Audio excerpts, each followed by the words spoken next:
Estamos aqui para falar mais uma vez da meditação da palavra do Senhor. Hoje nós vamos ver sobre a passagem que está em Êxodo, capítulo 4, versículos 10, que fala sobre o chamado de Moisés.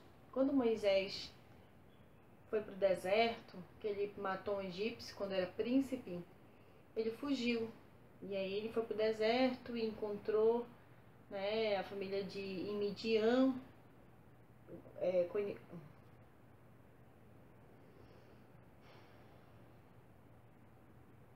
Olá! Hoje a gente vai falar sobre uma meditação bíblica que está em Êxodo, capítulo 4. Bem, antes de eu ler o versículo bíblico, eu quero fazer um resumo sobre a vida de Moisés. Moisés era um bebezinho judeu que escapou da morte através da sua mãe, que colocou no cestinho. E a princesa, filha do faraó, ela achou Moisés no cesto e aí o levou para ser criado como um príncipe no palácio do rei do Egito. Porém, quando Moisés tinha aproximadamente 40 anos, ele se desentendeu com um egípcio e o matou.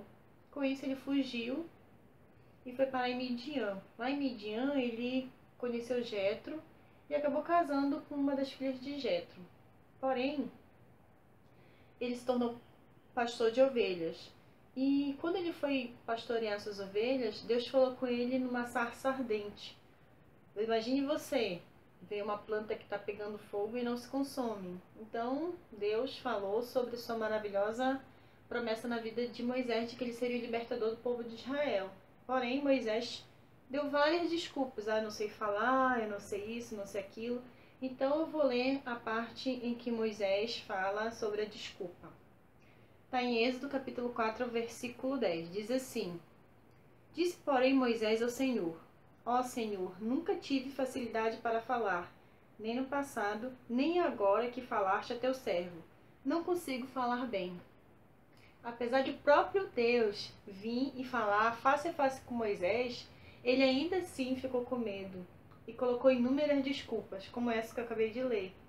Assim também nós, na nossa vida, a gente coloca vários obstáculos e que não estamos prontos, que não estamos preparados, que não sabemos falar, que nós não sabemos nos portar, nós não sabemos pregar o evangelho. Isso é coisa para o pastor, é coisa para o presbítero. Porém, o Senhor fala: olha, eu vou te dizer que tu tem que ir atrás do teu irmão Arão e ele vai ser o teu porta-voz. Ainda assim, Deus teve infinita misericórdia com Moisés. E você imagine se ele não tivesse aceito o chamado dele. Ele nem estaria no livro da vida. Ele nem estaria sido citado depois de vários e vários séculos. É uma honra muito grande a gente ser chamado pelo Senhor. E ainda assim a gente ainda quer dar desculpa e não aceitar o chamado do Senhor. Aceite o seu chamado, assim como eu também aceitei o meu chamado. Amém?